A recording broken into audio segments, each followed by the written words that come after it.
Yep. It's only when it gets out of my backpack that I read. No, is that your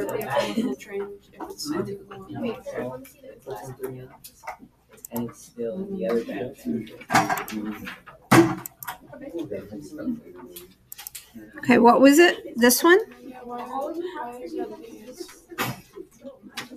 I don't think 16 is 16 asking if it's a chemical change or if it's a in a double replacement reaction, formation of which the following does not necessarily lead to a chemical change. Okay, so in a double replacement reaction, just the Na and the Cl, they're just going to break apart into ions.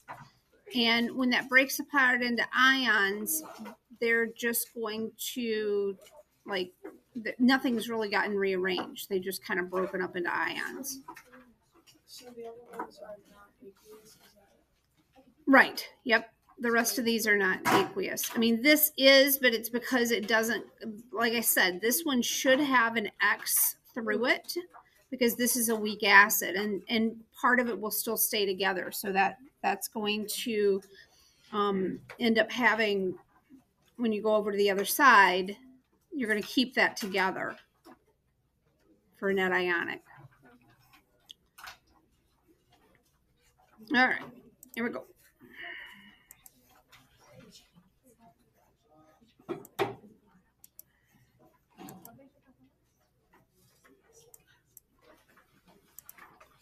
Okay, hopefully I got this all wrangled right now. I may switch out of this and go back so that I can have multiple colors, but we'll see. All right, representations of reactions. So remember, we have our balanced equation. We can show these things as a reaction.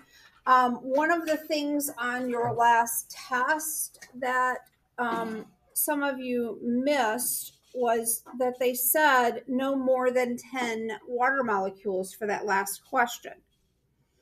Some of you drew an obscene amount of water molecules. Some of you drew like 16 or something. So you must read those questions. They also said only one formula unit of the ionic compound, and some of you went crazy and drew a whole bunch of stuff there. So make sure you're reading those questions. First of all, they're trying to save you a little bit of time, because if you only have to draw one formula unit of lithium chloride or whatever it was, that saves you time than drawing 5 or 6 and then drawing 16 water molecules, at most 10. And some of you drew like 16. Some of you drew way more than that. So save your time, okay? And read the question. The other one about wavelength, it said between this range, and I had several people give me stuff like above that. So like 750. It said a range of 400 to 700. Some people gave me 850. And it's like, that's not what it said, this specific range between what, 400 and 700. And some of you went way above. So be careful. Make sure you're reading the question. Okay. So here, when we're doing this, we've got our mercury drawn here. And then we have our oxygens. Okay. These are in a 1-to-1 ratio. Look at the formula on here. If it's in a 1-to-1 ratio, you want to make sure that when you're drawing this, that it's 1-to-1. And then when we get over to here, you've got a liquid, so it's going to be touching. And then you have oxygen. Oxygen is going to be a gas. So you need, since this said gas, and oxygen, of course, unless you got some sort of weird pressure or really stupid low temperature, is going to be a gas. You need to make sure that you're drawing those as they're getting separated. Okay. And make sure that when you draw oxygen, you draw it diatomic. Okay. 2 of those molecules together, or, 2 of those atoms together. Now, the one thing that I do not like about the way they've drawn this and displayed it is I honestly do not like the fact that they have all of this mercury here. So they've got 2, 3, 4, 5, 6, 7, 8, and then some around here. And then over here, they've got a bunch more. When you're doing these particle diagrams, however much mercury you have to start with, how many circles you've drawn of mercury, you need to have the same amount over here, okay? Because otherwise, you're either creating or destroying matter, and that violates that rule. And then the same holds true for the oxygen. However many oxygen atoms you have over here, you need to have the same amount in your finished product, okay? So I don't really like the way that this is drawn exactly. I think we could do a better job of that, okay? But they love particle diagrams, okay? They absolutely love particle diagrams. So just be aware there's going to be some on there, and there's going to be stuff that you're going to have to draw. Important things, again, states of matter. Make sure that you show those. Show that your solid particles are, next to one another. Liquid should be close, but some sort of disorder. Nothing like, no patterned arrangement there, okay? Gas, spread out as much as you can. Make sure you use the space that they provide for you. And then aqueous, sometimes only show the solute particles. They will say whether to or not. If they want you to include the water, they'll tell you, right? Again, here's kind of a demonstration of what we mean by solid, liquid, gas. Okay. Surfaces or interstices of alloys. So make sure that you kind of pay attention to that. We had a question, I think in unit 1 or 2, I can't remember which one, about the surface versus the interior of an alloy. Precipitates, the solid particles, you want to make sure that they are at the bottom of the container. So whatever container they've given you, that precipitate should be settled down to that point. And then interfaces where two substances like water and air meet. Sometimes that comes up, rarely though. Again, proper number of atoms in each formula, relative amounts given. Make sure that you keep those equal and you're conserving mass. Give distinct shapes, symbols. When they tell you like this thing's shaded in and this one isn't, pay attention to how they're telling you to do it. Okay, don't go off and go rogue and make your own key. They've given you one. Read it. And if they haven't, then make sure you define your key. Show charges. Make sure that they're aligned for polarity. Most people got that right on the test that I graded yesterday or the last week whenever I was doing that particular question. You had your water oriented correctly, so that was good. Use appropriate sizing. So atoms of the same element should be roughly the same size. And then if there's ions, make sure that whichever one's bigger, you try to pick and represent that in your drawing as well. So if you had like calcium 2+, you're going to write on here. There we go. So versus sodium 2+. Okay, sodium is going to be smaller than calcium because it's lost, it doesn't have as many electron levels. So be careful with that. Sodium 2+ versus oxygen 2-. Oxygen is going to be bigger because it has a less effective nuclear charge. It has 8 protons pulling on 10 electrons versus 11 protons pulling on 10 electrons. So sodium is going to be tighter in because it's lost an electron. It has more effective nuclear charge. Good? Make sense? Okay.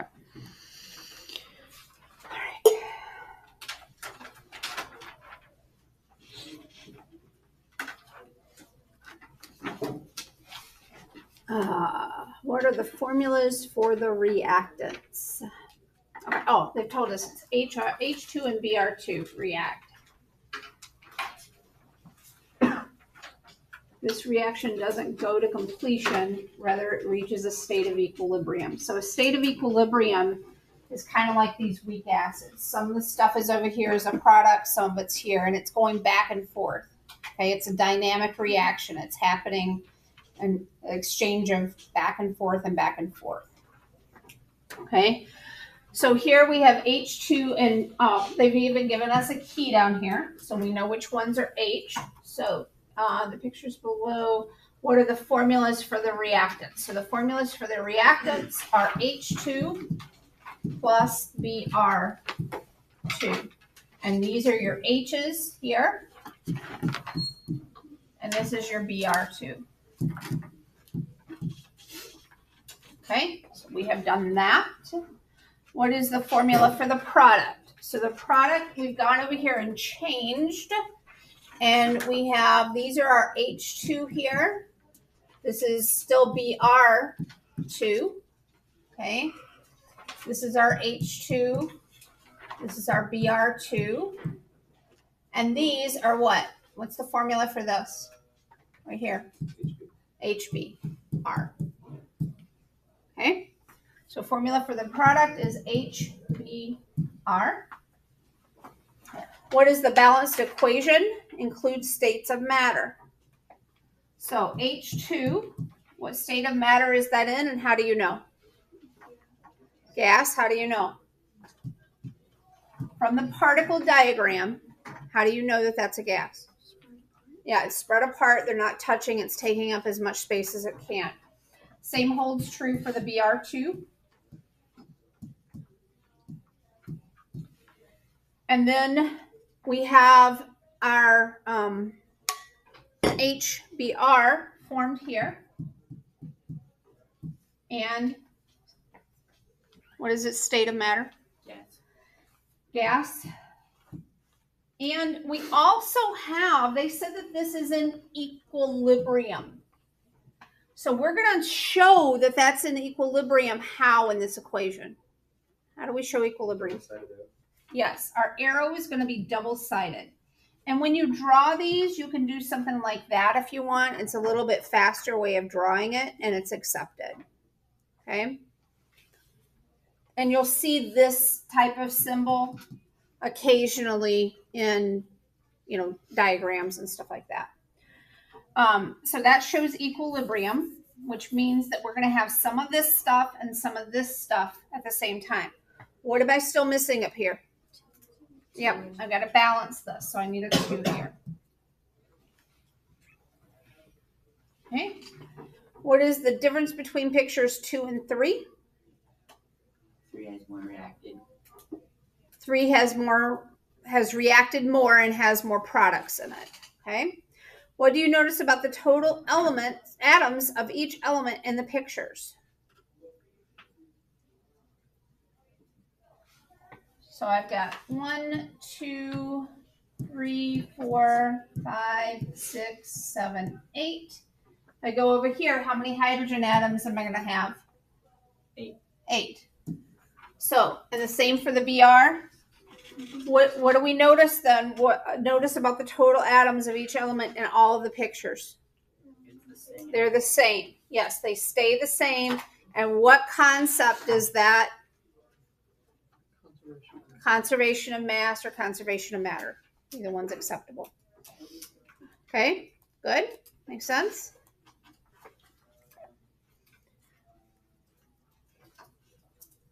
Draw the representation of 4 molecules of hydrogen, 4 of oxygen, and show them reacting and forming water. Go.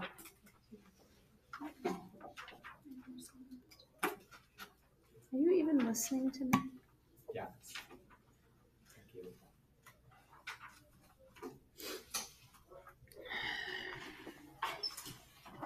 I'd chide you more, but you did pretty well on the test. Whatever you're doing, just keep it going.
Oh, wait a minute. Water crap.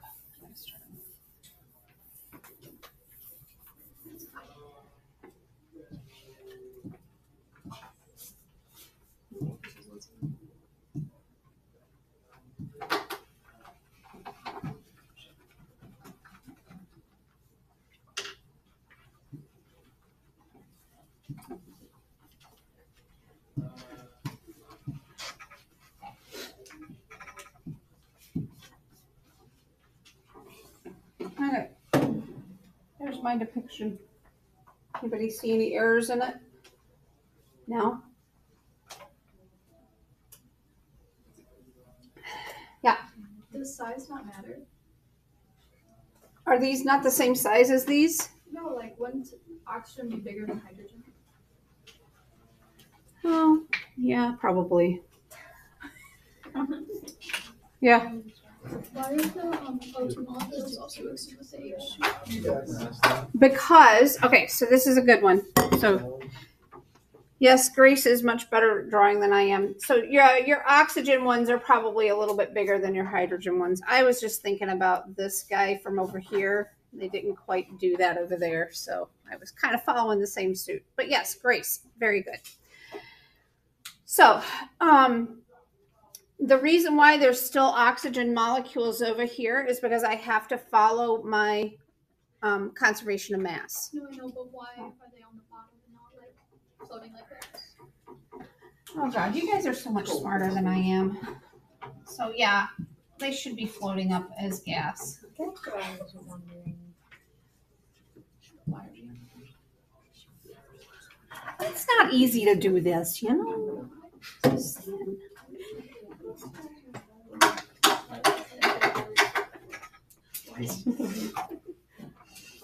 All right, everybody happy now? I was just seeing if you guys are paying attention. That's all. You're still not buying that, are you? We love you and it's a Wednesday, Lucky, so it's okay.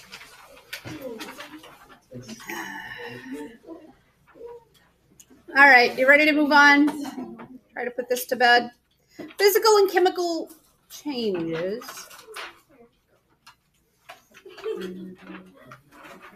Ah, yes. We had the drawing. I had some people do that drawing on the test where you had something that was changing from a liquid to a gas. And many of you took it and you separated that thing, okay? When it's a liquid, it just means that it's down at the bottom. Then you go up to the top, it's going to be up here.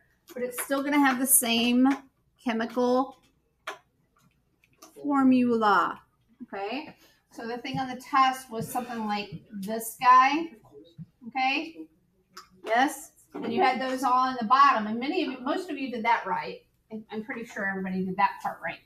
But when you got up to the top, you had it like this. Okay? It went from a liquid to a gas. It did not go through a chemical change. Okay? All it's doing is it's separating. When it's a liquid, there's some attraction between the liquid molecules. That attraction's called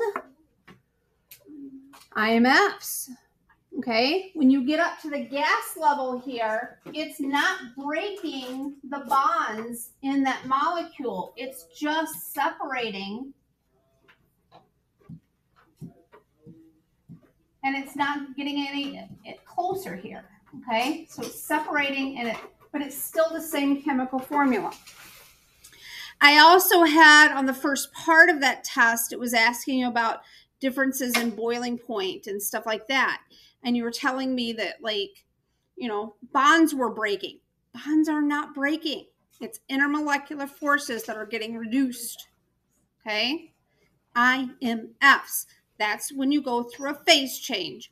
All phase changes are physical changes. I wish I could like parkour and like jump from here to the top of my cabinet and then jump up and down on here, but I can't because I'm not that talented. But imagine Lippy like jumping from floor level to the countertop and then like jumping up and down and yelling at you, IMFs, IMFs.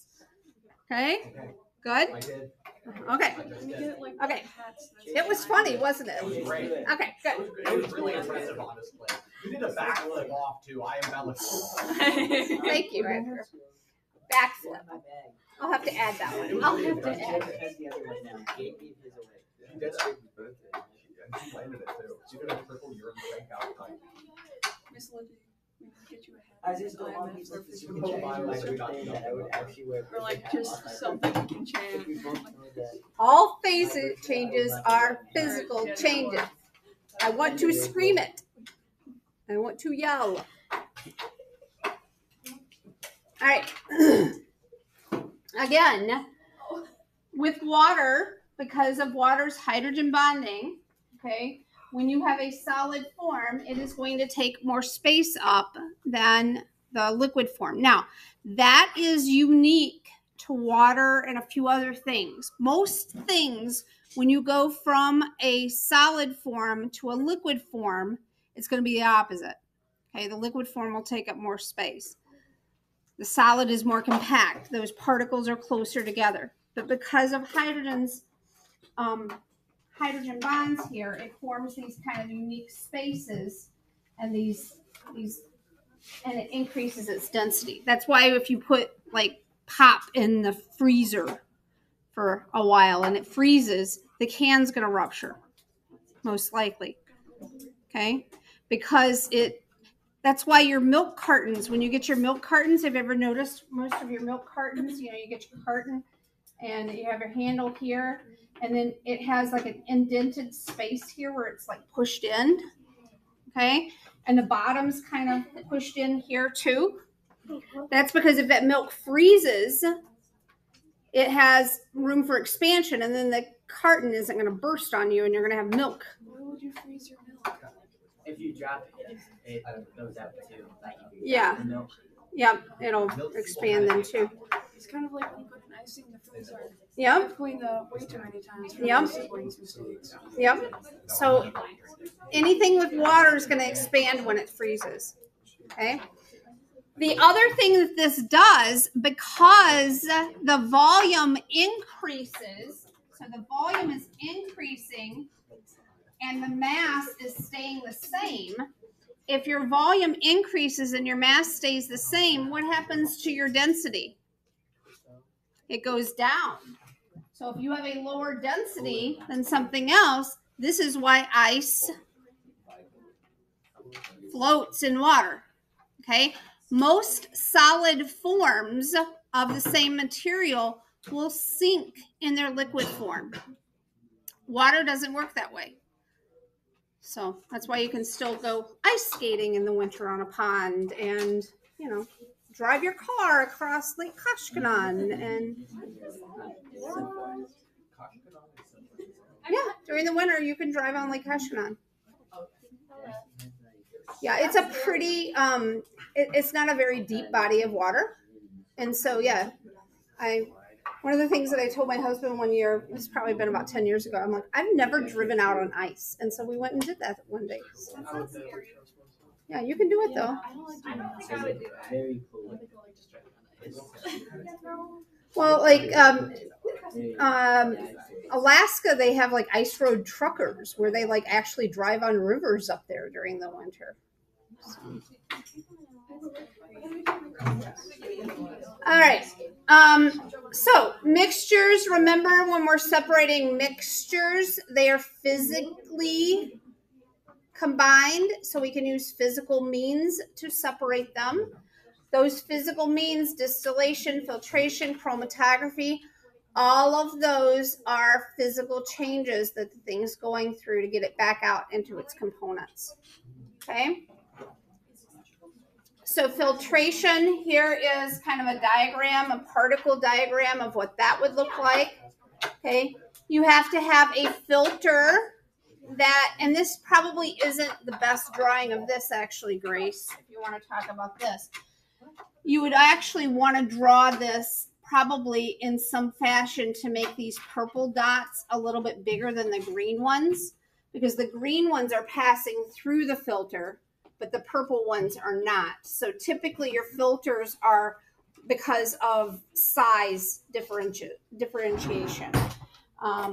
So I don't have any boxes of filter paper, but typically your filter paper boxes will actually come with information on it as to the particle size that it's able to filter out. Chemical processes, then we're going to be transforming to new substances. You're going to have actual bonds breaking. Okay. When you are going through phase changes like boiling or evaporating, okay, those are physical changes. You are not breaking bonds. You are reducing or eliminating IMFs. No broken when you're going through phase changes. Chemical changes are where you're rearranging the atoms. Those are breaking bonds.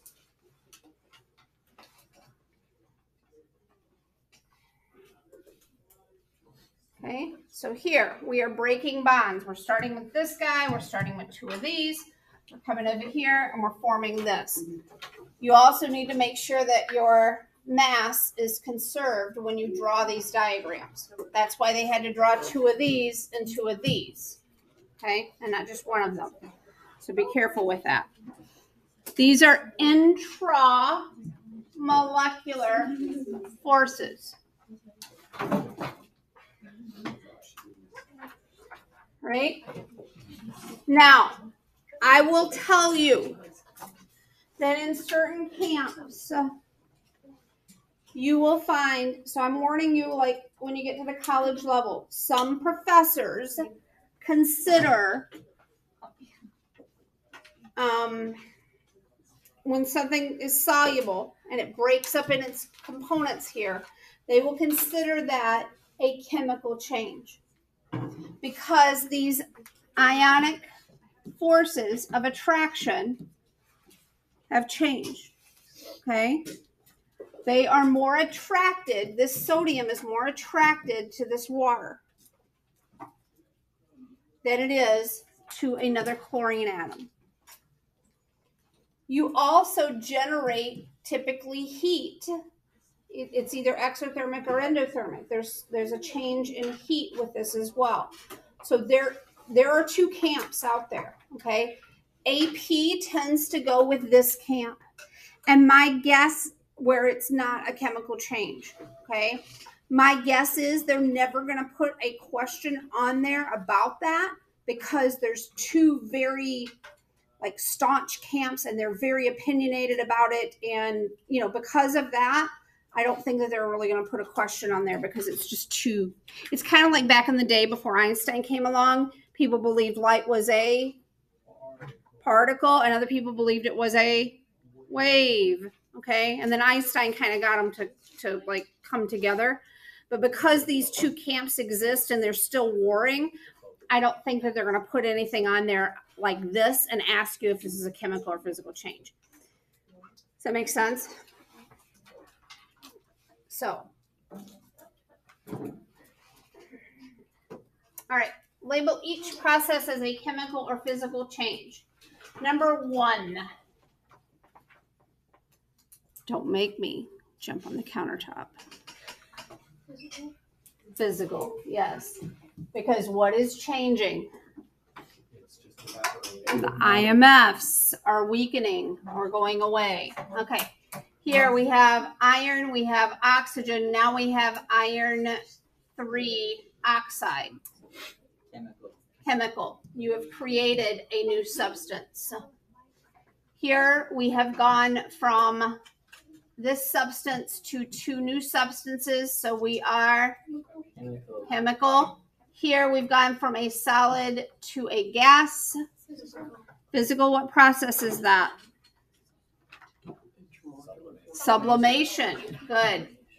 That is a physical change because all phase changes are Physical change. There you go. Okay.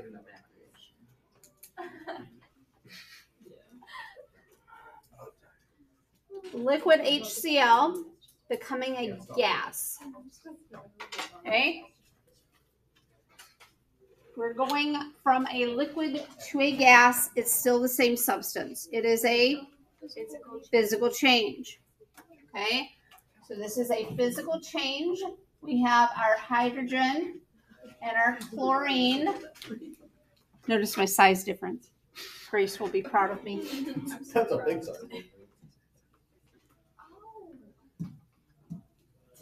There's my liquid. And now I'm going to go to a gas. Make sure you have the same number of particles beginning to end. Okay? They're spreading out. They're not organized here.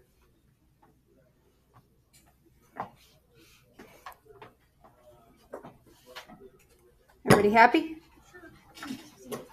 If this had a container, it would be in the bottom of the container. And this would be spread out in the container. I don't know why the container got bigger, but, you know, that's why I don't teach art. Oh, look what's tomorrow, y'all. Rules in the holes. Oh my goodness! It's stoichiometry. Yay! It's stoic. I feel like this was both painful and fun at that one. I can't remember what it was until I do it. Yeah.